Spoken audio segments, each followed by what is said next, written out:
Après une étude intéressante dans la Gemara au traité Shabbat, Daf Ayin Dalet Amud Aleph, qui va rapporter un enseignement, une braïta, qui sera expliqué par Rav Yosef, Rav Hamnuna et Abaye, selon de nombreux Rishonim, notamment Rabbeinu Hananel, le Rambam et le Ramban.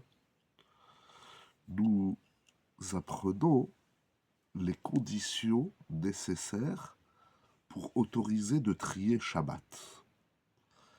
Ces conditions sont au nombre de 3.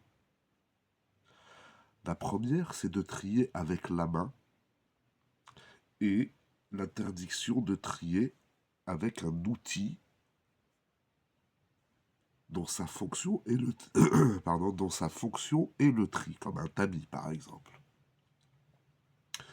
Donc première condition, c'est beyad, avec la main. Deuxième condition, c'est d'extraire le ochel du psolète, c'est-à-dire d'extraire la partie consommable et de laisser le psolète, les déchets. Donc on ne peut pas enlever le mauvais du bon, on ne peut pas ôter le mauvais, mais on peut prendre la partie consommable.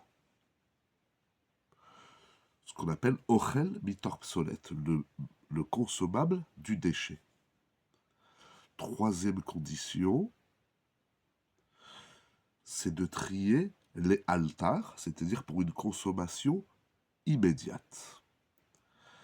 Telle est la conclusion du Shulchan Aruch, dans Siman Shin Yutet, qui dit la chose suivante. Celui qui trie le bon du mauvais, ochel mitor psolète, s'il le fait avec un tamis, il est condamnable.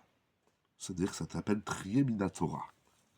S'il trie avec sa main beyado pour une consommation immédiate, c'est permis. Donc le bon du mauvais, consommation immédiate, et sans ustensile dont sa fonction est de trier.